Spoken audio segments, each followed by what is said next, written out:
ദിവസമായിട്ട് ഇതിവിടെ നടക്കുന്നുണ്ടെന്ന് എനിക്കറിയാം. അതിൻ്റെ മുമ്പത്തെ ദിവസങ്ങളിൽ എത്താൻ പറ്റാതിരുന്നതിൻ്റെ കാരണം ഞാൻ സ്ഥലത്തുണ്ടായിരുന്നില്ല എന്നുള്ളത് മാത്രമാണ്. പഞ്ചകന്യകമാരിലെ മണ്ഡോദരിയെക്കുറിച്ച് സംസാരിക്കുക എന്ന് പറഞ്ഞാൽ പഞ്ചകന്യകമാരെക്കുറിച്ച് എല്ലാവരെക്കുറിച്ചും കോമൺ ആയിട്ട് പറയുന്ന കുറച്ച് കാര്യങ്ങളോടൊപ്പം സ്പെസിഫിക്കായിട്ട് മണ്ഡോദരിയെക്കുറിച്ച് കൂടി സംസാരിക്കുക എന്നുള്ളതാണ് ഫലത്തിലുണ്ടാവുക. 6:30 മണിക്കല്ലേ പെർഫോമൻസ് അല്ലേ? 6:30ക്കല്ലേ? അപ്പോൾ എനിക്ക് തോന്നുന്നു പെർഫോമൻസ് കാണാനിരിക്കുന്നവരുടെ മുമ്പിൽ ഇതിങ്ങനെ സംസാരിക്കുന്നതിൽ ചില അനൗചിത്യങ്ങളുള്ളതായിട്ട് നമുക്ക് അനുഭവപ്പെടാറുണ്ട്. എന്നാലും കുറച്ച് കാര്യങ്ങൾ ചുമതലപ്പെടുത്തിയതിൻ്റെ പേരിൽ ഞാൻ പറയാമെന്ന് വിചാരിക്കുന്നു. കുറച്ച് അതൊരു എൻ പോയിൻ്റ് അല്ല. ചില അഭിപ്രായങ്ങൾ, ചില തോന്നലുകൾ ഒക്കെ തന്നെയാണ്. ഈ പഞ്ചകന്യകമാരാരാണ് എന്നുള്ളതിനെക്കുറിച്ച് തന്നെ വലിയ തീർച്ചയില്ല. പല തരത്തിൽ അതിനെ വ്യാഖ്യാനിച്ചിട്ടുള്ളതായിട്ടാണ് ഞാൻ കണ്ടിട്ടുള്ളത്. പലർക്ക് പലരാണ്. അതിൽ താരയും മണ്ഡോദരിയും അഹല്യയും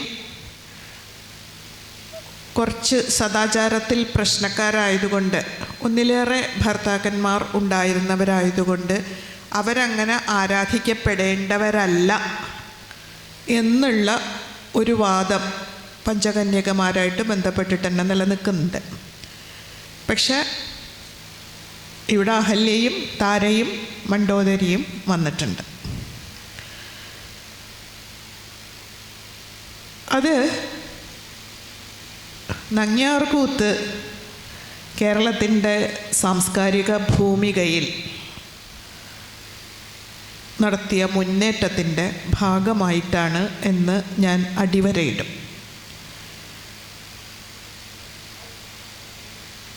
ഒരുപക്ഷെ ചാക്യാർകൂത്തിനേക്കാൾ, കൂടിയാട്ടത്തേക്കാൾ, കഥകളിയേക്കാൾ ഒക്കെ തന്നെ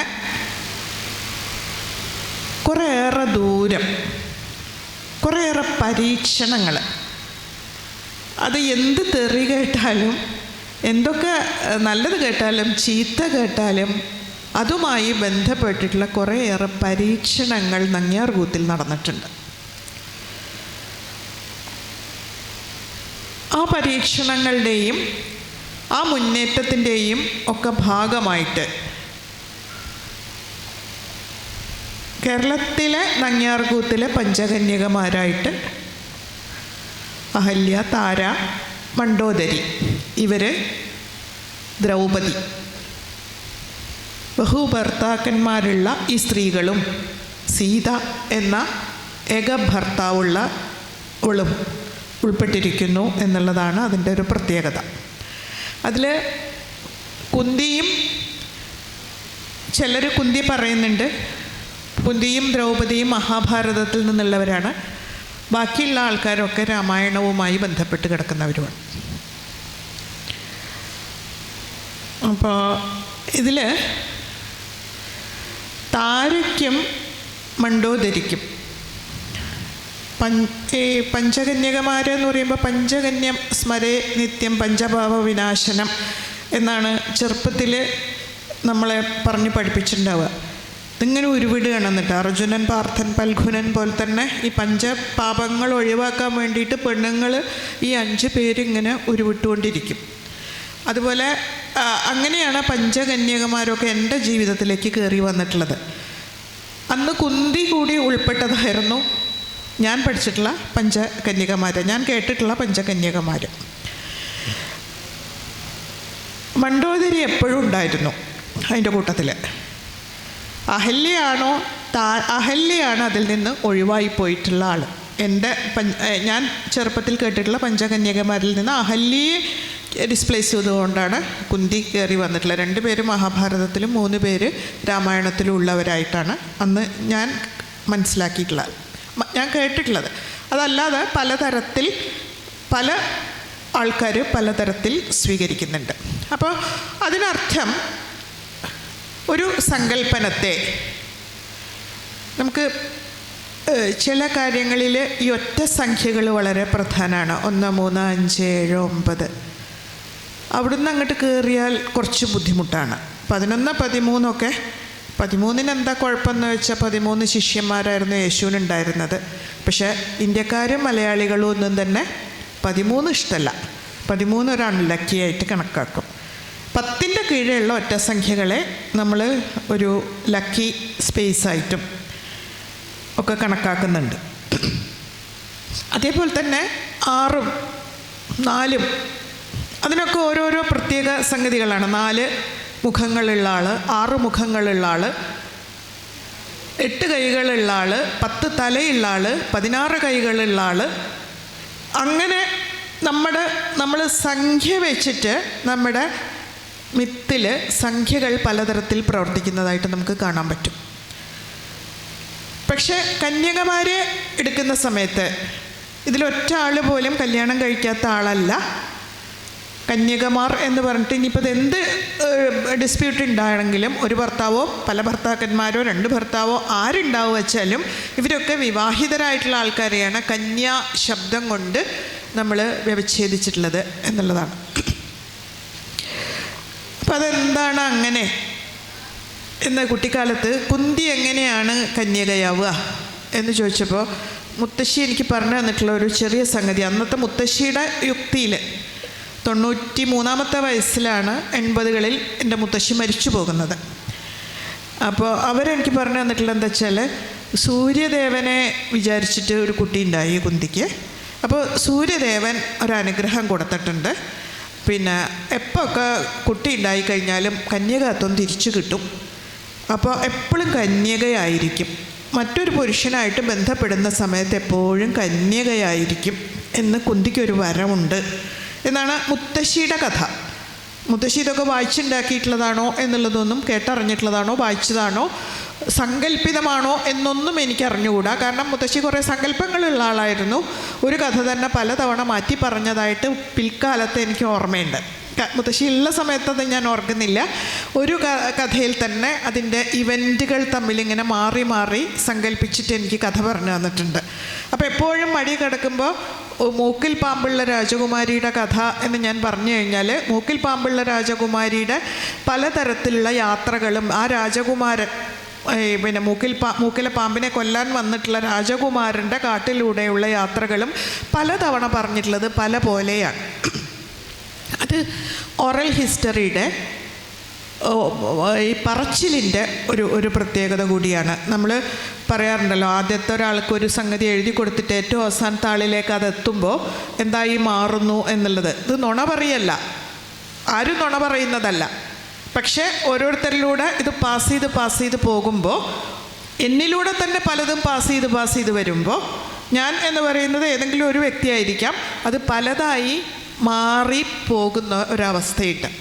അപ്പോൾ അത്തരത്തിലാണ് പഞ്ചകന്യകമാരുടെയും നിൽപ്പ്. 5 ആവണം എന്ന് നിർബന്ധമാണ്. അതെന്തുകൊണ്ടാണ് ഈ 5ലേക്ക് വന്നത് എന്നുള്ളതിന് ഞാൻ വിചാരിക്കുന്നത് പഞ്ചഭൂതാത്മകം എന്നുള്ള ഒരു സങ്കല്പവുമായി ബന്ധപ്പെട്ടുകൊണ്ടാണ് ഈ പഞ്ചകന്യകമാരുടെ നിൽപ്പ് എന്നുള്ളതാണ്. അതിലെനിക്കെപ്പോഴും തോന്നിയിട്ടുള്ളത്, ഈ കടൽ കടന്നിട്ടാണല്ലോ മണ്ഡോദരിയിലെത്തുന്നത്. നമ്മുടെ കരയിൽ, ഭാരതവർഷത്തിൻ്റെ കരയിൽ മണ്ഡോദരി ഇല്ലല്ലോ, അതിന് കടൽ കടന്ന് ലങ്കയിലെത്തണം. അപ്പോൾ ജലവുമായി ബന്ധപ്പെട്ട് കിടക്കുന്ന, പഞ്ചഭൂതങ്ങളിൽ വെള്ളവുമായി ബന്ധപ്പെട്ട് കിടക്കുന്ന ഭൂതമാണ് മണ്ഡോദരി എന്ന് എപ്പോഴും എൻ്റെ ഒരു സങ്കല്പത്തിൽ എനിക്ക് തോന്നിയിട്ടുള്ളൊരു കാര്യമാണ്. അതിൻ്റെ ദേവനാഗരി അനുസരിച്ച് മന്ദോദരിയാണ്. നീലാണ്ട മാഷ്കൊക്കെ അറിയാം, മൃദുവായ ഉദരത്തോട് കൂടിയവളാണ് അവൾ. വളരെ സോഫ്റ്റായിട്ടുള്ള വയറാണ് എന്നാണ് പറയുന്നത്. ഇനി ഇവരിൽ ആരെ നോക്കിയാലും, എങ്ങനെയുള്ള പഞ്ചകന്യകമാരെ നോക്കിയാലും നമുക്കൊരു കാര്യം മനസ്സിലാവും, ഇവരുടെ ഒന്നും കൃത്യമായ ഉൽപ്പം ഇല്ല എന്നുള്ളത്. നദികളുടെയും മഹാന്മാരുടെയും മഹതികളുടെ എന്ന് ആരും പറഞ്ഞില്ല. നമുക്ക് പറയാം മഹാത്മാക്കൾ എന്ന് പറഞ്ഞു കഴിഞ്ഞാൽ അതിൽ മഹതികളെ കൂടി ഇൻക്ലൂഡ് ചെയ്തുകൊണ്ട് മഹാന്മാർ എന്നുള്ളതിനെ മഹാത്മാക്കൾ എന്നാക്കി കഴിഞ്ഞാൽ അവരുടെ ഉത്ഭവസ്ഥാനം അന്വേഷിക്കേണ്ടതില്ല. ആ നിലയ്ക്ക് നമ്മൾ സീത നമുക്കറിയാം മണ്ണാണ്. അപ്പോൾ അവിടുന്ന് അങ്ങോട്ട് നമ്മൾ ഓരോന്ന് സങ്കല്പിച്ച് കഴിഞ്ഞാൽ, അപ്പം ഞാൻ അമ്മക്കല്ല് എഴുതുമ്പോൾ ഗാന്ധാരി എന്നുള്ളൊരു പേരാണ് എന്നെ ഹോണ്ട് ചെയ്തത്. ഗാന്ധാര രാജ്യത്തിലെ മഹാരാജാവിൻ്റെ മകളാണ് എന്നുള്ളതിലപ്പുറത്തേക്ക് ഗാന്ധാരിയുടെ അമ്മയെക്കുറിച്ച് മഹാഭാരതത്തിലെ എവിടെയും ഒരു സൂചനയും ലഭിച്ചില്ല. ആരാണ് ഗാന്ധാരിയുടെ അമ്മ? നമുക്ക് പുതിയ കാലത്ത് വിക്ടോറിയൻ സദാചാരഘട്ടത്തിന് ശേഷം അമ്മയും അച്ഛനുമൊക്കെയുള്ളൊരു ന്യൂക്ലിയർ ഫാമിലി സിസ്റ്റത്തിൽ നിന്നുകൊണ്ട് ഇത് എവിടുന്ന് വന്നു? പൊട്ടിമുളച്ചോ? എവിടുന്നാ വന്ന്? നിലമുഴുതപ്പോൾ സീതയെ കിട്ടുന്നു. തീയിൽ നിന്ന് ദ്രൗപദി വരുന്നു. ഇനി മണ്ഡോദരിയുടെ കഥ നോക്കിക്കഴിഞ്ഞാൽ മണ്ഡോദരി എപ്പോഴും ഞാനതാ പറഞ്ഞ ജലസ്പർശമുള്ള കന്യയാണ്, ജലസ്പർശമുള്ള ഭൂതമാണ്. ഈ തവള എന്ന് പറയുന്ന ഒരു സങ്കല്പവുമായിട്ട് മണ്ഡോദരിയെ പല ഘട്ടത്തിൽ ബന്ധിപ്പിച്ചിട്ടുള്ളതായിട്ട് കാണാം. മധുരയ്ക്ക് ശാപം കിട്ടി, ശിവൻ ശപിച്ചു, അങ്ങനെ പാർവതി ശപിച്ചു, ശിവനെ മോഹിച്ചു, പാർവതിയാണ്, അതാണ് ഇതാണ് തവള. ഒരു കിണറ്റിൽ 12 കൊല്ലം കിടന്ന തവള, ശപിക്കപ്പെട്ട് 12 കൊല്ലം കിടന്ന തവള. അപ്പോൾ ഉൽപ്പത്തിയെക്കുറിച്ച് മയൻ്റെയും ഹേമയുടെയും, ഹേമ എന്ന അപ്സരസിൻ്റെയും, മയാസുരൻ ശില്പിയാണ്. ദേവശില്പിയോ അസുരശില്പിയോ, ശില്പിക്ക് അങ്ങനെയുള്ള വ്യത്യാസങ്ങളുണ്ടോ എന്നുള്ള കാര്യം എനിക്ക് അറിഞ്ഞൂടാ. ശില്പങ്ങളൊക്കെ ദേവമാണ് എന്നാണ് എൻ്റെ സങ്കല്പം. പക്ഷെ മയനെ അസുരനായിട്ടാണ് സങ്കല്പിക്കുന്നത്, ശില്പിയായി പറയുകയും ചെയ്യുന്നു. അപ്പോൾ അതുപോലെ ഈ മയൻ്റെയും ഹേമയുടെയും ഒരു ഗംഭീരനായിട്ടുള്ള ഒരു ആർട്ടിസ്റ്റിൻ്റെ, അപ്സരസിൻ്റെ നർത്തകിയാണ് അവൾ. ദേവസദസ്സിലെ നർത്തകിയായിട്ടുള്ള നമ്മൾ 4 നർത്തകിമാരാണ് നമുക്കുള്ളത്. അതുകൂടാതെ ഗംഭീരമായിട്ടുള്ളൊരു നർത്തകിയായിട്ട് പറയപ്പെടുന്നവളാണ് ഹേമ. അപ്പോൾ കലയുടെ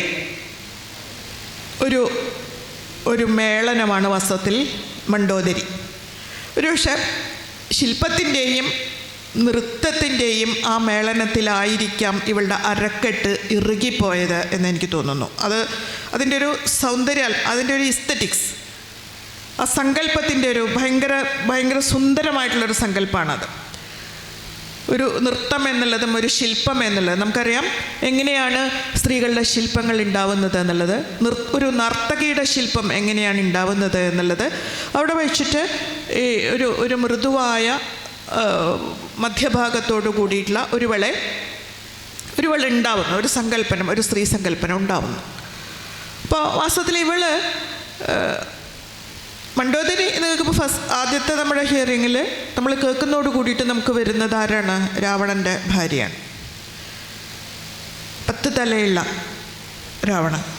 10 തല ഇയാളെങ്ങനെയാണ് ഷേവ് ചെയ്യുക എന്നുള്ളൊരു ഫലിതത്തിനപ്പുറത്തേക്ക് നമ്മൾ മണിച്ചിത്രത്താഴിലാണ് 10 തലയുണ്ട് എന്ന് പറയുമ്പോൾ അത്രയും ബുദ്ധിമാനാണ്, 20 കൈകളുണ്ട് എന്ന് പറയുമ്പോൾ അത്രയും ശക്തനാണ്. കവിതയ്ക്ക് അങ്ങനെ കൂടിയാണല്ലോ അർത്ഥം. 2 കൈയിൻ്റെ ശക്തിയെ ശ്രീരാമനുള്ളൂ എങ്കിൽ 20 കൈയിൻ്റെ ശക്തിയാണ് രാവണനുള്ളത്. അത് ശരിയോ തെറ്റോ എന്നുള്ളതൊന്നും അല്ല കേട്ടോ ഞാൻ പറയുന്നത്. മറിച്ച് കൂടുതൽ ശക്തനും ബുദ്ധിമാനും ആരാണ് എന്നുള്ളൊരു ചോദ്യം വരുമ്പോൾ രാമായണം നൽകുന്ന മറുപടി രാമൻ്റെ തല പോലെയുള്ള 10 തല, ആ ബുദ്ധി പോലെയുള്ള 10 ബുദ്ധി, അത് നേർബുദ്ധിയോ വിപരീത ബുദ്ധിയോ ഏത് ബുദ്ധിയോ കിഴക്കാൻ തൂക്കായ ബുദ്ധിയോ എന്നൊക്കെ ഉള്ളത് വേറെ വിഷയങ്ങളാണ്. കൈലാസമെടുത്ത് അമ്മാനാടാൻ ശേഷിയുള്ള ശക്തി, അത്ര ശക്തനായിട്ടുള്ള ഒരാൾക്കാണ് ശിവൻ, സംഹാരരൂപിയായിട്ടുള്ള ശിവൻ, ലോകം മുടിക്കാൻ, പ്രപഞ്ചത്തിനെ നശിപ്പിക്കാൻ, സംഹരിക്കാൻ ശേഷിയുള്ള ഒരാൾ ആയുധം നൽകുന്നത്, വാള് നൽകുന്നത്. അത്ര ശക്തന് മാത്രമേ ആ വാള് പിടിക്കാൻ പറ്റുള്ളൂ. ശ്രീരാമൻ്റെ ഇതുമായിട്ട് നമ്മൾ താരതമ്യപ്പെടുത്തണോ വേണ്ടയോ എന്നുള്ളത് വേറെ വിഷയമാണ്. പക്ഷേ കവിത, രാമായണത്തിൽ നമ്മൾ കാണുന്നത് ഇങ്ങനെയൊക്കെയാണ്. വാൽമീകി രാമായണത്തിലും ഇന്ത്യയിലെ മിക്കവാറും എല്ലാ പ്രാദേശിക രാമായണങ്ങളിലും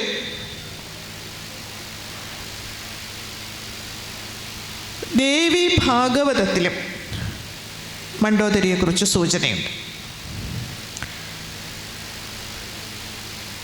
അപ്പോൾ ശക്തി എന്നുള്ള ഒരു അതിൻ്റെ ശക്തി എങ്ങനെയാണ്, ഈ ശക്തനായ ഒരാളോട് കൂടി നിൽക്കുന്ന ഒരു ശക്തി, ആ ശക്തി എങ്ങനെയാണ് പ്രവർത്തിച്ചുകൊണ്ടിരുന്നത്? നമ്മൾ പറയാറുണ്ട്, പിന്നെ ഇത്രമാത്രം ഒരു ക്രൗര്യം നിറഞ്ഞ രാവണൻ, ക്രൗര്യം എന്താണെന്ന് വെച്ചാൽ അത് നിറഞ്ഞിട്ടുള്ള രാവണനെ സദാ ഗുണദോഷിച്ചുകൊണ്ട് മണ്ഡോദരി കൂടെ തന്നെ നിന്നു. വളരെയധികം സ്നേഹിച്ചുകൊണ്ട് മണ്ഡോദരി രാവണൻ്റെ കൂടെ തന്നെ നിന്നു. അവിടെയാണ് എന്തുകൊണ്ട് എന്നുള്ളതിന് പരമ്പരാഗതമായിട്ടുള്ള അർത്ഥത്തിൽ ഷഡ്കർമ്മധാരി എന്നുള്ള സങ്കല്പനവുമായിട്ട് മണ്ഡോദരി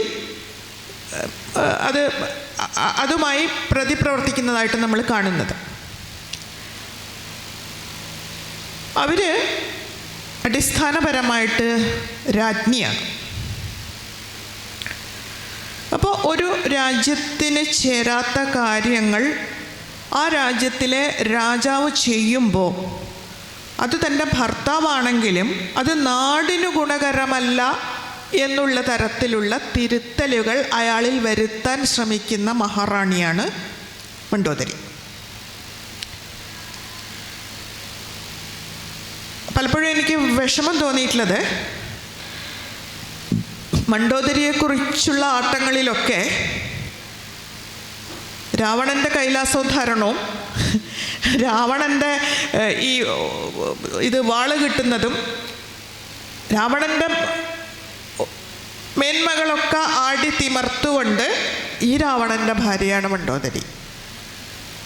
അങ്ങനെയല്ല, അതിനി ആവശ്യമില്ല. ആർക്ക് വേണം?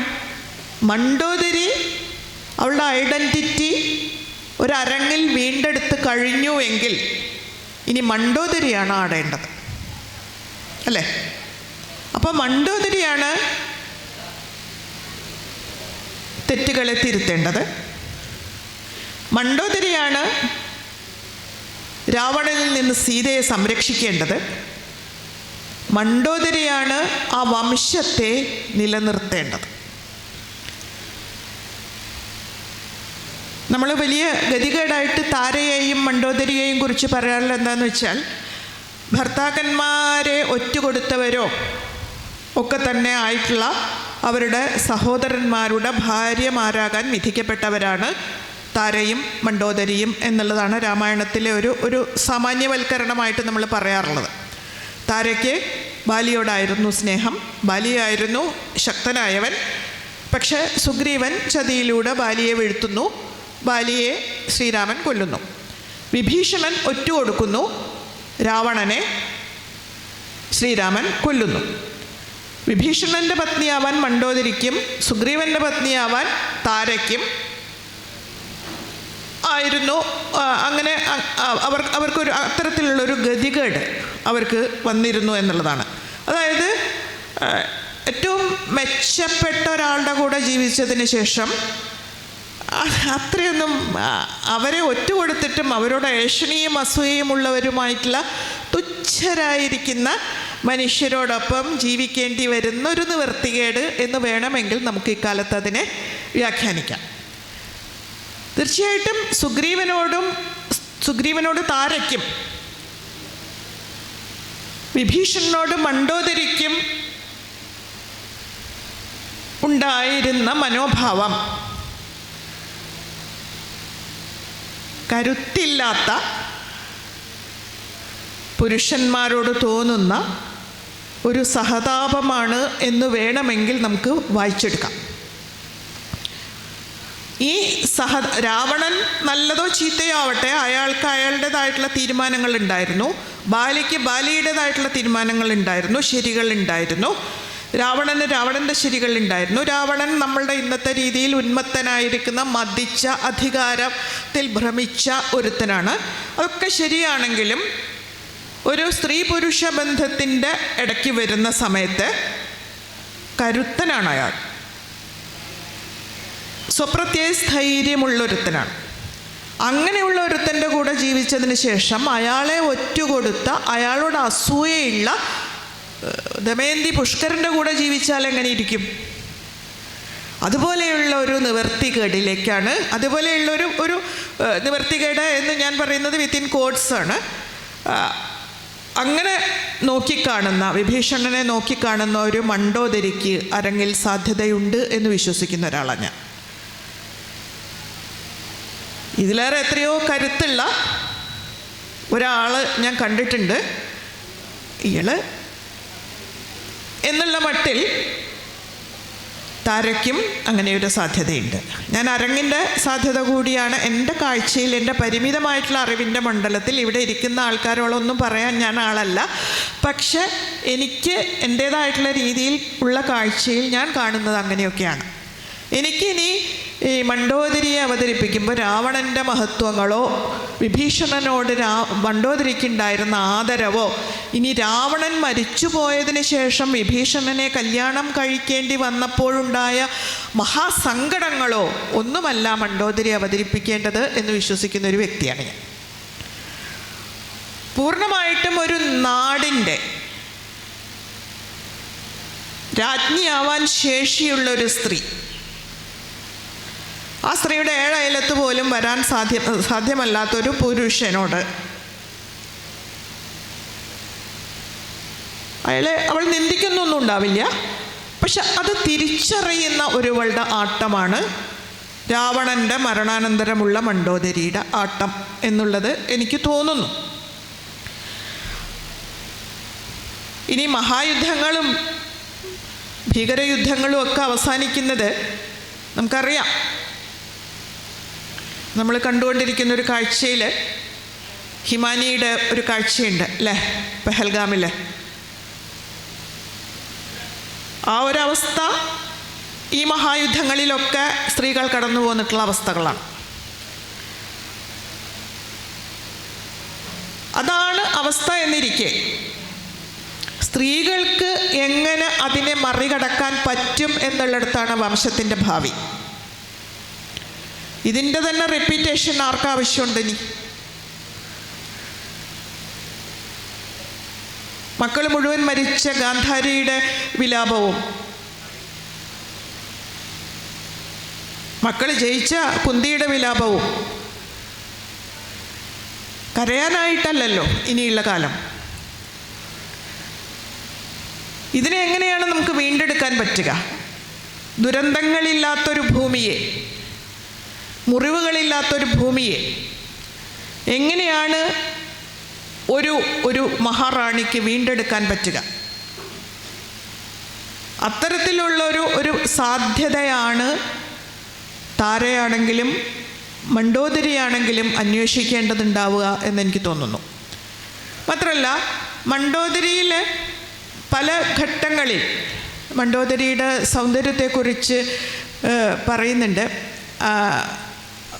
ഹനുമാന് വഴി പറഞ്ഞു കൊടുക്കുന്ന സന്ദർഭത്തിൽ നീ ആദ്യം കാണും, സീതയുടെ രൂപമൊക്കെ വർണ്ണിച്ചു കൊടുത്തതിന് ശേഷം രാവണൻ്റെ അന്തഃപുരത്തിൽ ആ രൂപം കാണും. തെറ്റിദ്ധരിക്കരുത്, അത് സീതയല്ല, മണ്ഡോദരിയാണ്. അത്രമാത്രം രൂപസാദൃശ്യമുള്ളവരായിരുന്നു മണ്ഡോദരിയും സീതയും എന്നുള്ള സൂചന ചില രാമായണങ്ങളിൽ ഉണ്ട്. അവിടെ രൂപസാദൃശ്യം എന്നുള്ളതിലപ്പുറത്തേക്ക് ഭാവസാദൃശ്യമാണത്. വാൽമീകിയുടെ സീത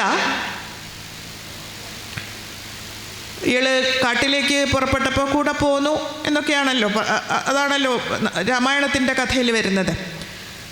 ഇയാൾ അമ്പും വില്ലൊക്കെ എടുത്തിട്ട് വളരെ എങ്ങനെയാണോ നാട് ഭരിക്കുന്നത് അതുപോലെയാണ് ശ്രീരാമൻ വരുന്നത്. അതിൽ സീതാവാക്യം എന്ന് പറയുന്ന ഭാഗത്ത് സീത പറയുന്നുണ്ട്, നമ്മൾ കാട്ടിലേക്കല്ലേ പോകുന്നത്, അവിടെ മഹർഷിമാരും കാട്ടാളരും മൃഗങ്ങളും ആണുള്ളത്, പിന്നെ കുറേ മരങ്ങളും. അവർക്കുമേൽ ആവശ്യമില്ലാതെ നമുക്ക് ആയുധം പ്രയോഗിക്കാമോ? അതുകൊണ്ട് ഈ ആയുധം എന്ന് പറയുന്നത് സൂക്ഷിച്ചുപയോഗിക്കേണ്ടതാണ് കാട്ടിൽ എന്ന് സീത രാമനോട് പറയുന്നുണ്ട്.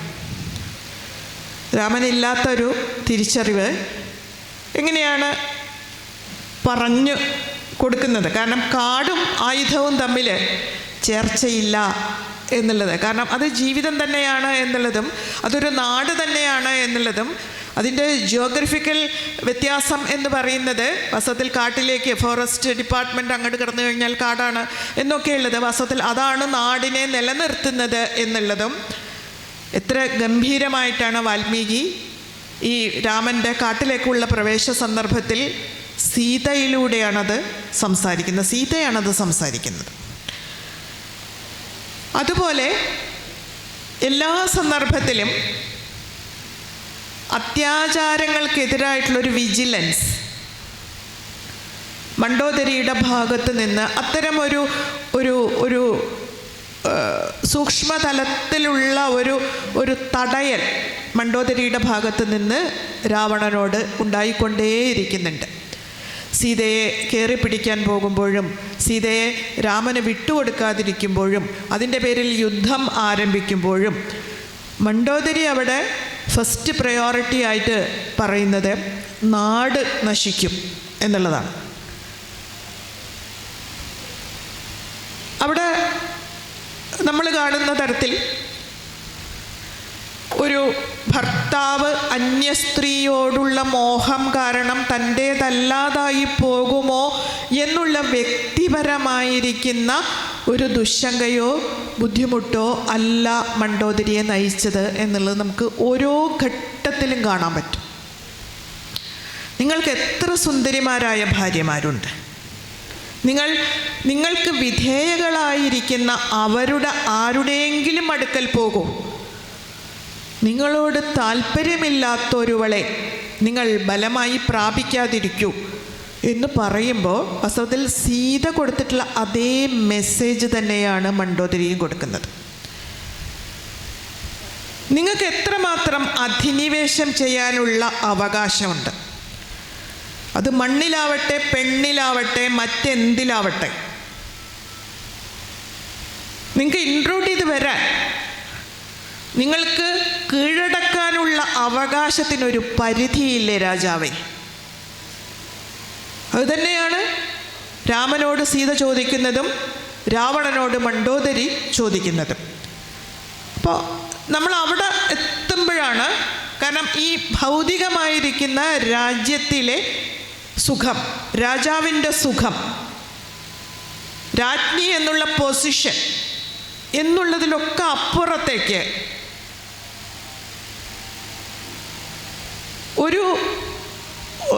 എങ്ങനെയാണ് ഒരു വ്യക്തി ആത്മീയമായി സംസ്കരിക്കപ്പെടുന്നത് എന്നുള്ളതിൻ്റെ കൂടി ഉദാഹരണമായിട്ടാണ് നമ്മൾ സീതയിലൂടെയും മണ്ഡോദരിയിലെത്തുന്നത്. എനിക്ക് വേണ്ടി ചിതയൊരുക്കൂ എന്ന് പറയുമ്പോൾ ആ തീയിന് തന്നെ ദഹിപ്പിക്കാൻ സാധ്യമല്ല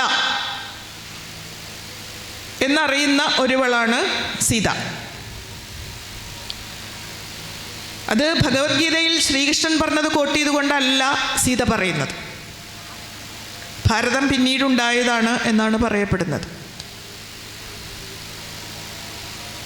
ശസ്ത്രങ്ങൾ നിന്നെ നശിപ്പിക്കുന്നില്ല, അല്ലേ? അഗ്നി നിന്നെ ദഹിപ്പിക്കുന്നില്ല. ഇതിന് എന്നെ ദഹിപ്പിക്കാൻ സാധ്യമല്ലാത്ത, ഒന്നിനും നശിപ്പിക്കാൻ സാധ്യമല്ലാത്ത എന്തോ ഒന്നിനു വേണ്ടിയുള്ള ഒരു അന്വേഷണം